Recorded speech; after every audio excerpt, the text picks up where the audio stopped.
Very good afternoon, all of you. Let's start our session. So, in last session, we have discussed what is pipelining, what is time space diagram, what is instruction pipeline. Uh, Except that, we have also discussed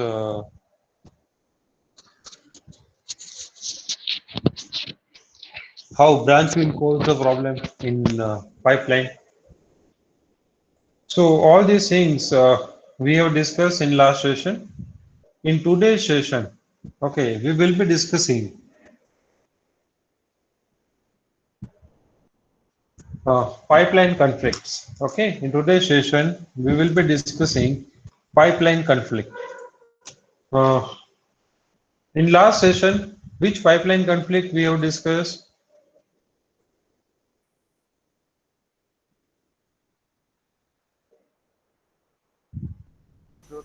Resource conflict, data redundancy. Okay, so let me quickly write down all three. First one is resource conflict.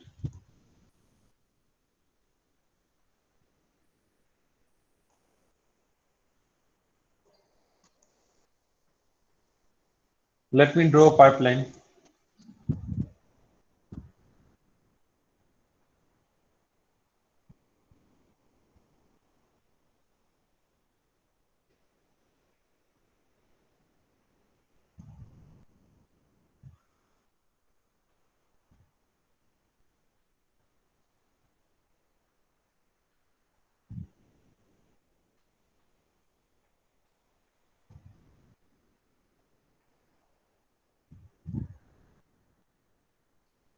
Segment 1, segment 2, segment 3,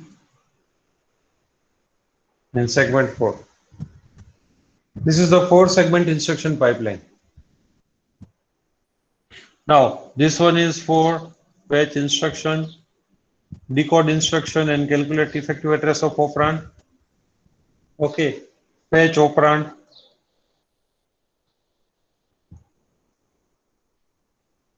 and execute instruction. Fetch operand and execute instruction.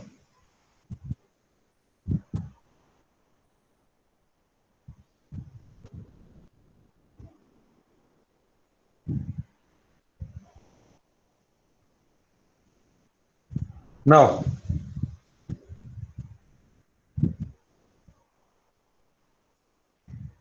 uh, in this case, there is one instruction. Okay, and instruction is being executed. Like let's say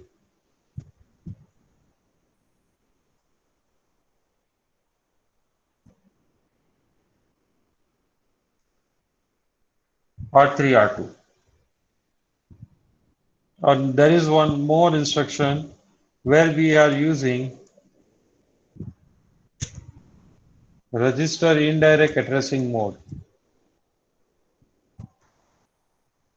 Register indirect addressing mode.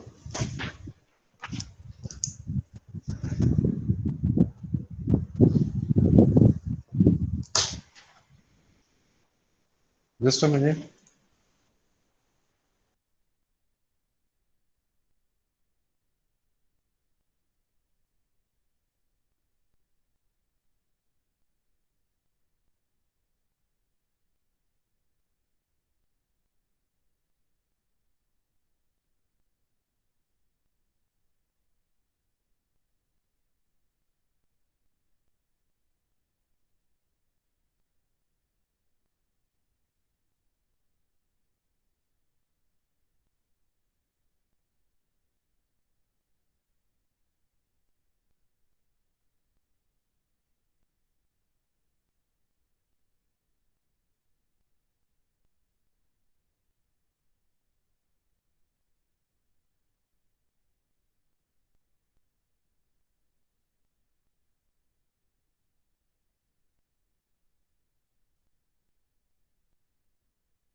Okay, sorry for inconvenience. Let's continue.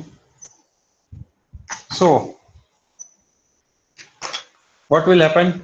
The instruction in which we have used register indirect addressing mode, for example, that instruction is using R4.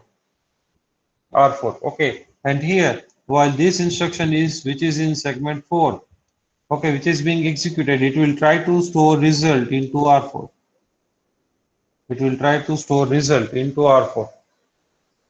So at that time, what will happen? R4 is already occupied by segment 2, but segment 4 is still trying to access the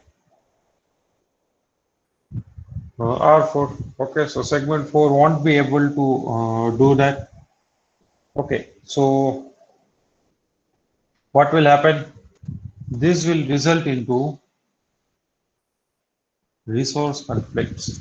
This will result into resource conflict where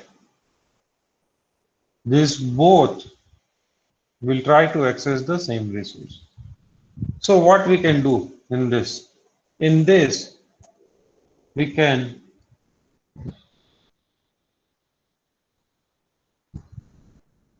separate, we can separate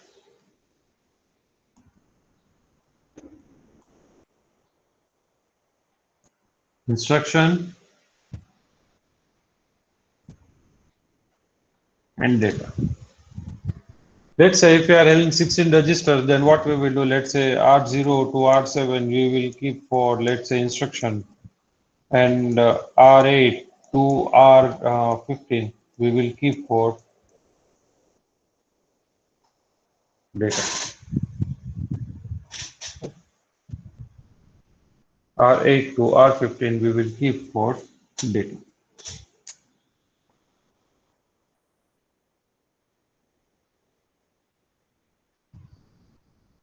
Okay, clear with this? Clear with this, all of you? Sir, this separate instruction and data is the solution for the resource conflicts, right? Yes, yes, yes. We will use separate set of address space or registers for instruction and separate set of memory space, or you can say registers for data part. Because I got that. So that's why whenever you will start any process, okay, whenever you will execute any program, okay, it will have two components. One will be the instruction part and another will be the data part. So all of your variables will be in data part and all of your program statement will be part of instruction part. Okay, so to avoid the conflict, resource conflict, it is implemented in that way. Next,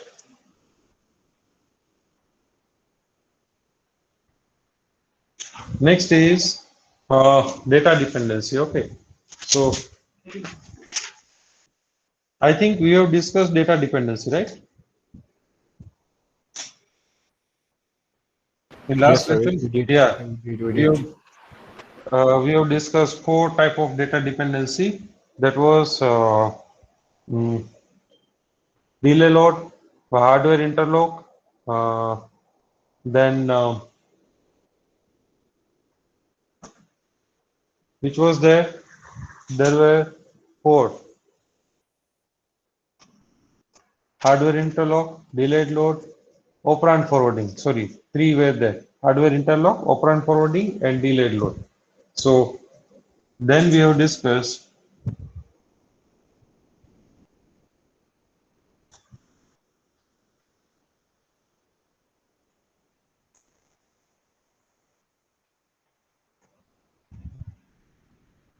data dependency. Okay, so there were three: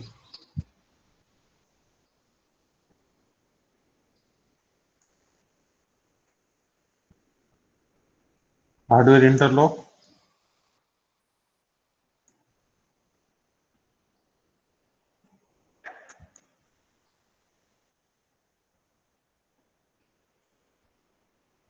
operand forwarding,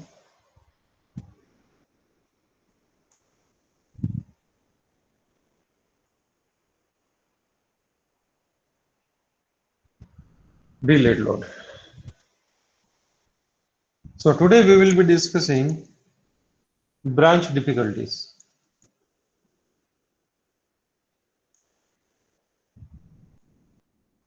Branch difficulty, or you can say branch conflict, whatever you say.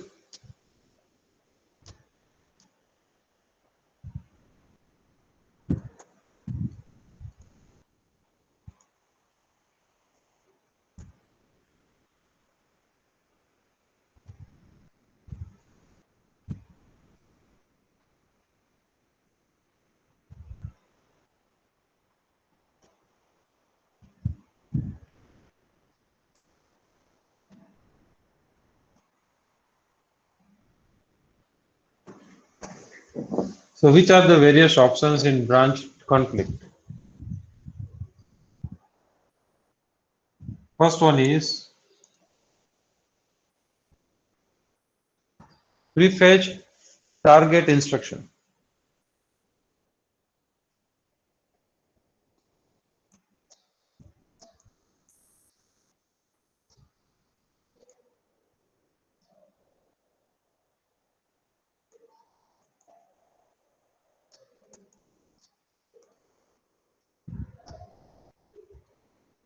Next is branch target buffer.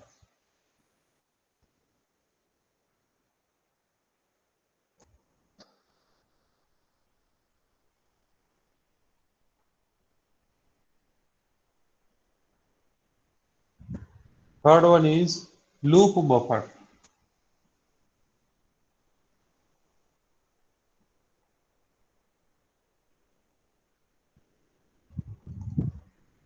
Fourth one is branch prediction.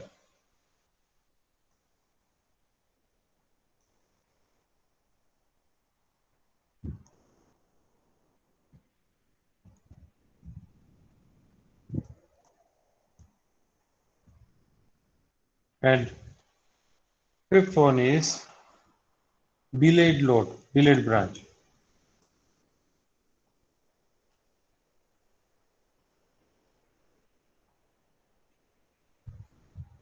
So before jumping to any of the discussion, let me draw a figure so I can explain you.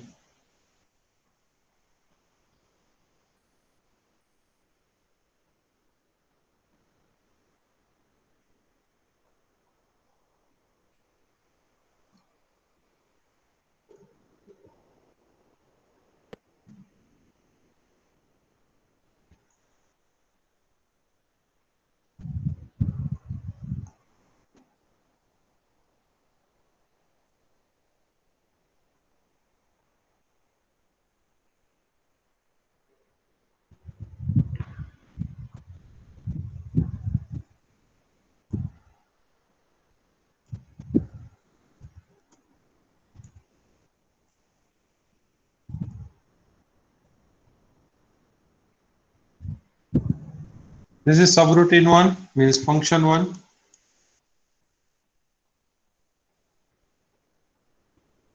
Function 2, function 3. Function 1, function 2, function 3.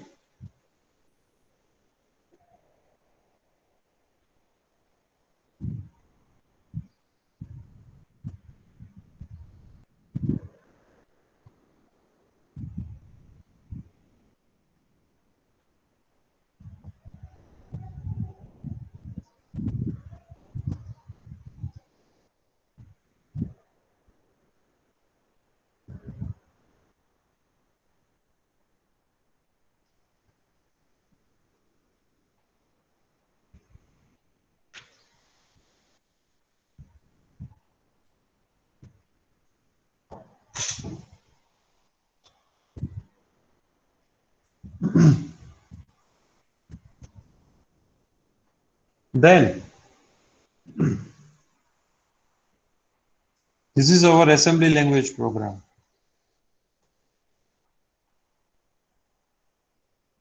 Here we are calling subroutine 1. Then we are calling subroutine 2, subroutine 2, subroutine 2, and then we are calling subroutine 3. And this is some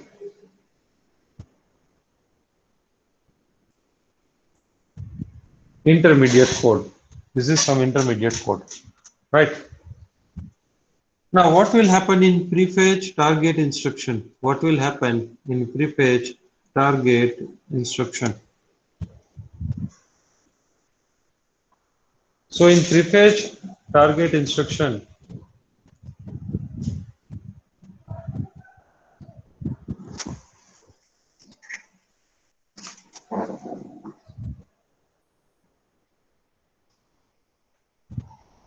for example, here we are calling subroutine 1. Here we are calling subroutine 1. These all are the instruction of subroutine 1. These all are the instruction of subroutine 2. And these all are the instruction of subroutine 3. Okay, please listen carefully so you don't get confused. So what we will do in prefetch target instruction. Right now, let's say we are calling, we are at this stage. Okay. So what we will do, we will select some of the instruction from this portion and some of the instruction from this portion. Okay. So prefetch means well in advance, we will fetch instruction after the branch and instruction from the location where we are supposed to branch. Where we are supposed to branch. Okay, so both the instruction, okay, let's say P1 and P2.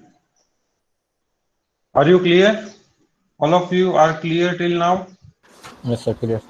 Okay, we will fetch both the instruction after the branch and the location where we want to jump, where we want to branch. So from this both location, we will fetch the instruction and we will wait till this branch instruction is executed. Okay, now if branch is successful, okay, if branch is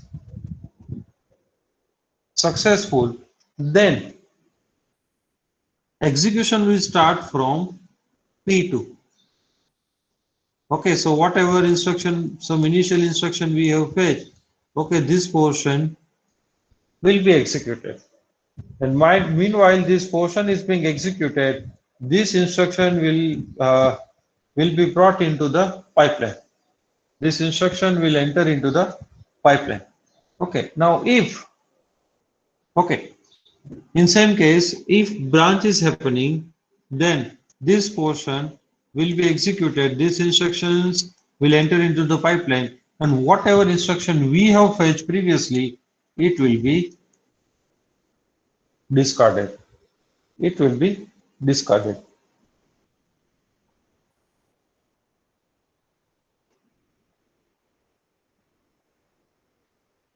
If branch is not happening, okay, if branch is not happening, then instruction of P1, okay, this instruction will be executed. This P2 will be discarded. This P2 will be discarded. Okay, and meanwhile, these instructions are being executed. These instructions will be fetched. Okay, so execution will be continued. So all of you clear with the prefetch target instruction?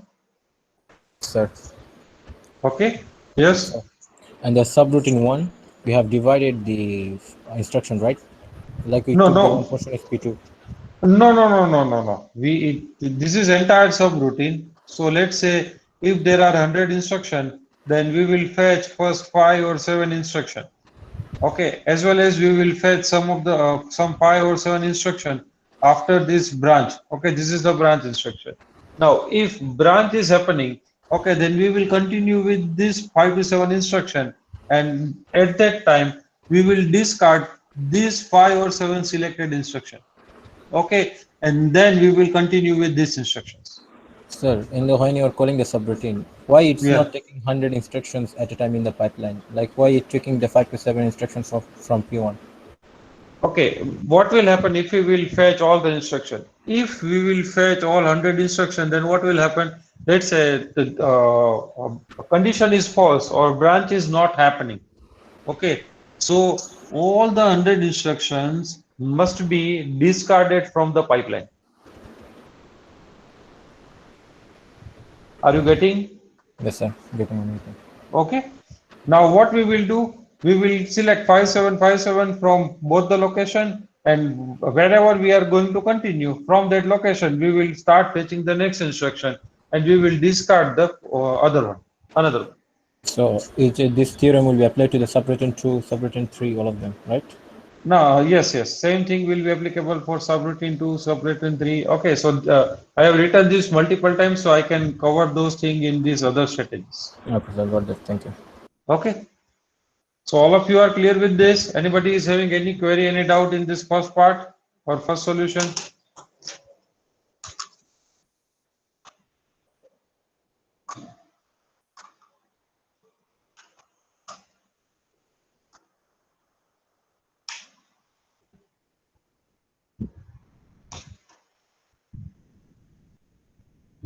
Okay.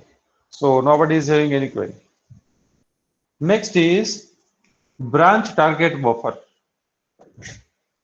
Next is branch target buffer.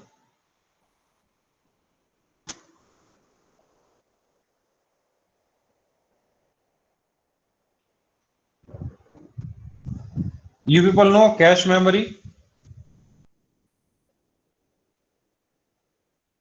You people know cache memory? Yes. What is cache memory?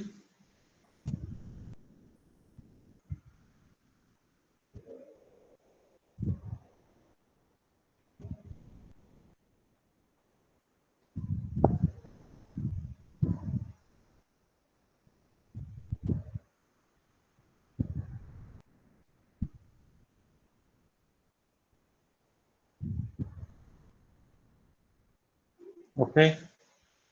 It's buffer type memory. It stores frequently used data. So it is inside the CPU. It is inside the CPU.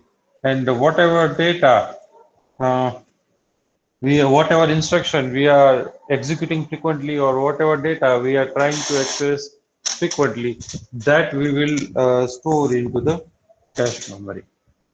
Now there are different type of cache memory. Uh, yes, it is memory between CPU and RAM. So there are different methods to store data into the cache memory. So one of the type of mapping technique is set associative mapping. So associative memory. Okay, so we will see whenever we will study memory organization, at that time we will see.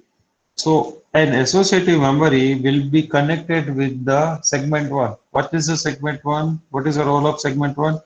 Fetching the instruction. So role of segment one is fetching the instruction. So we will associate, we will reserve one associate memory. We will join an associate memory with the first segment. Now, how this will work?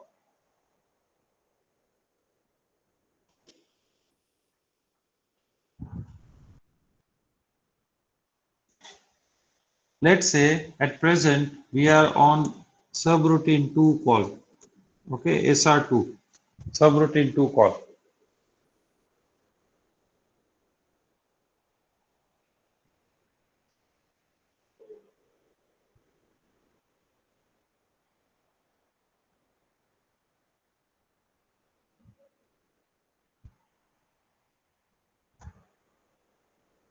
Here,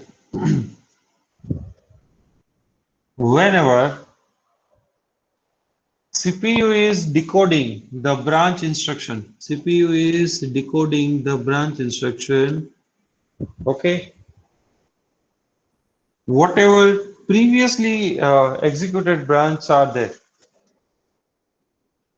Okay, whatever previously executed branch are there. For example, let's say first time if we are calling subroutine 2, then it won't be there. Okay, but the content after executing subroutine 2, some of the content of subroutine 2 will be there inside S1. So next time we will be calling subroutine 2 while this instruction is being decoded. Okay, pipeline will check, first segment will check the content which is associated with this branch or this location. Is it available in buffer? Yes. So if branch is happening, okay, if branch is happening, then the content which is stored inside the associative memory, it will be directly forwarded to segment 1. So instruction, execution of the instruction for that particular branch will be started from associative memory, from associative memory.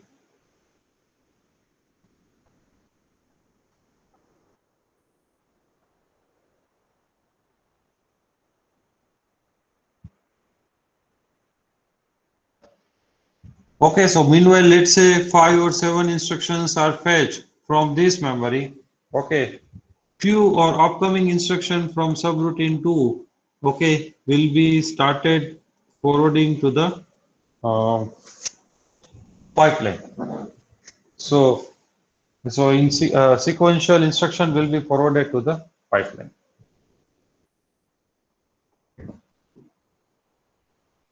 Okay, if, for example, we are calling subroutine 2 for first time, okay, so it won't be available into the associative memory. So at that time, the instruction of subroutine 2 will be fetched from here and it will be stored into branch target buffer. It will be stored into branch target buffer.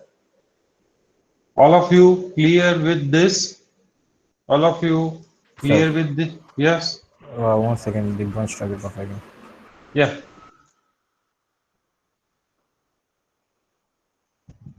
Uh, Rafat, are you clear with the cache memory? Do you know what is cache memory? Like it is like a first step buffer type memory which containing the instruction you said, just like. So this is CPU. Inside CPU, we will have a small memory. Okay, and then there will be RAM.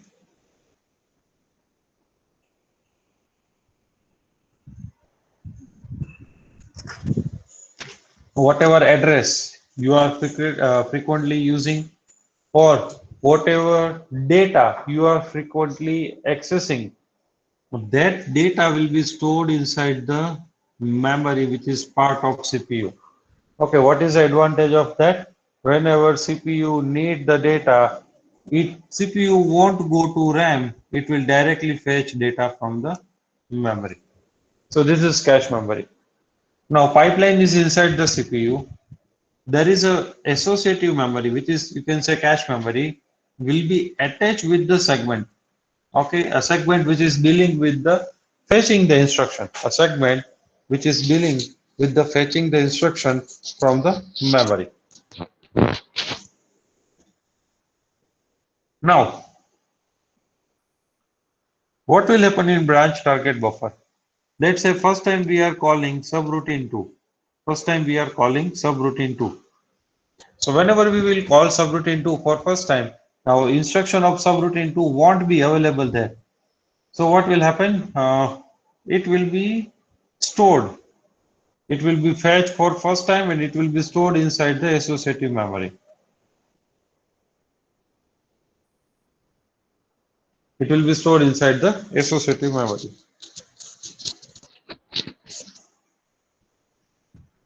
Now, next time if we will call subroutine 2, pipeline won't access the memory.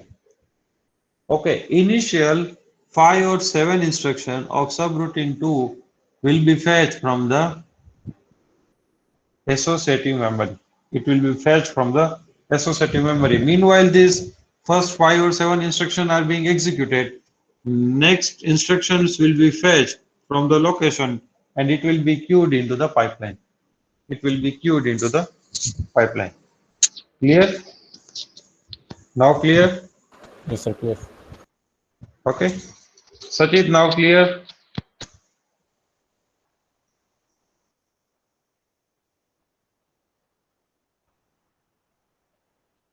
Sachit?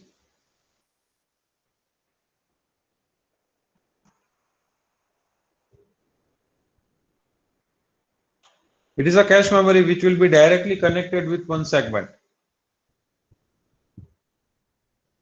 It is associative memory. So associative memory we will see in memory management unit whenever we will learn memory. Okay, so at that time we will see that which are the various method to map the cache. Okay, or how we can map. But at present you have to remember only cache memory.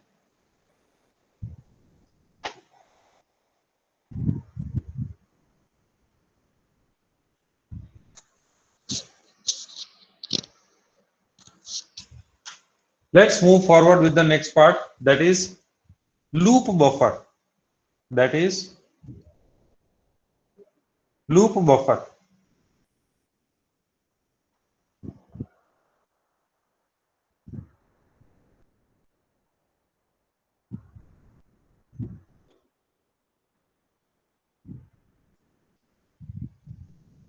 Here we have stored subroutine. Here we have stored subroutine.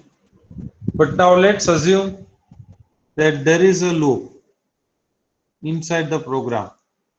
There is a loop inside the program. Now, branch target buffer and loop buffer both are same. Branch target, same means loop buffer is a variant of branch target buffer. Okay, loop buffer is a variant of branch target buffer. Okay, but in loop buffer, we will be storing entire loop. We will store on loop. Here we were storing some initial portion of the subroutine, Okay, but in loop buffer, we will store entire loop into the buffer. Okay, so in associative memory, we will store entire loop. So whenever we want to or we have to access the loop, okay, a full or entire loop will be fetched from the cache memory rather than streaming the loop or rather than getting loop from the program or primary memory. Okay, so entire loop will be fetched from the associative memory.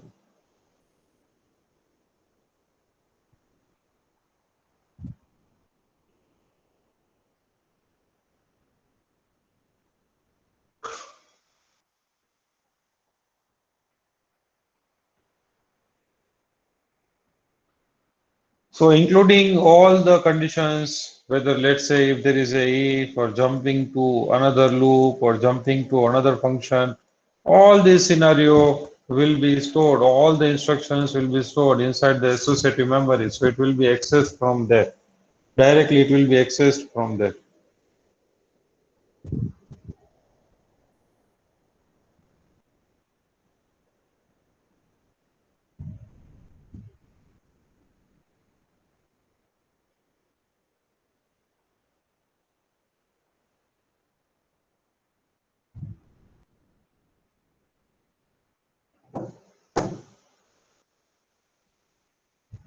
So all of you clear with the loop buffer as well? Sir, Yeah. then how this loop buffer will create the conflicts over there? Sorry? How it will create the conflict? Loop No, buffer? no. This is not for conflict. Okay. This is not for conflict, okay? But what will happen if there is any condition inside the loop, okay? Is if there is any other branch instruction inside the loop, then that's why I told you that along with the loop, if all the branch, other function call, whatever is there, everything will be stored inside this associative memory. So it will be fetched from here only. So what is the ultimate purpose with the branch target buffer and loop buffer? Whatever instruction, whatever set of instruction, whatever group of instructions we are using, those we will store into the cache memory, and we can access it very easily, or you can say very speedily. So without accessing the RAM, without accessing the RAM. Clear with this? Yes, sir, clear. Good. Okay. Next is branch prediction. Okay, so what we will do in branch prediction? In branch prediction, we will use some additional logic circuit.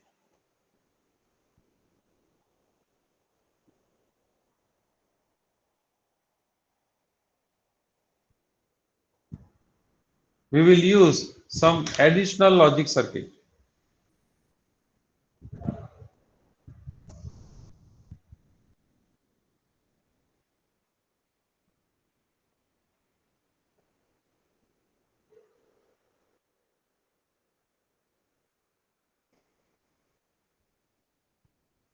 So using this additional logic circuit,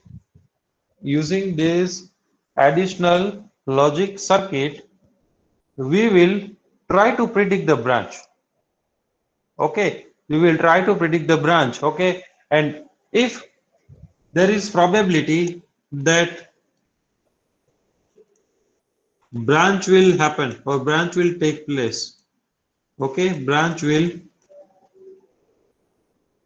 take place. Okay, then let's say based on certain condition, there is higher probability that subroutine 3 will be called. Okay, so this instruction of subroutine 3 will be stored into prefetch target instruction part. Okay, so if this branch is happening, then directly instructions will be executed from this part. Directly instructions will be executed from this part. So that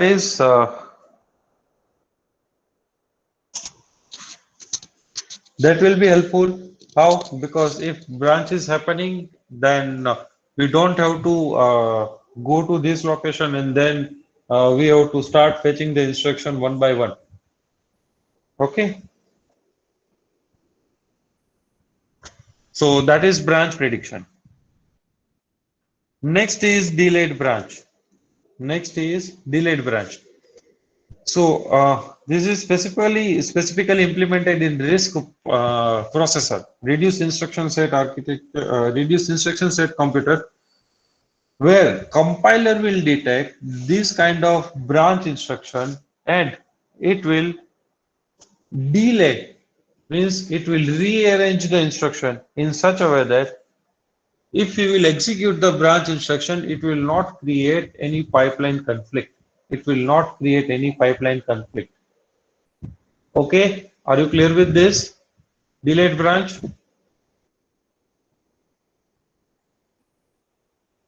Are you clear with this delayed branch?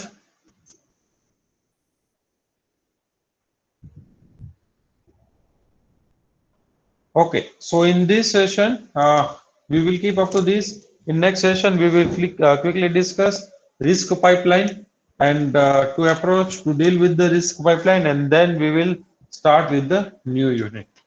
Okay, today we have discussed resource conflict, data dependency, means we have quickly overviewed the resource conflict, data dependency, and in detail we have discussed what is branch difficulties or what is branch conflict. Yes, it will happen. You people just imagine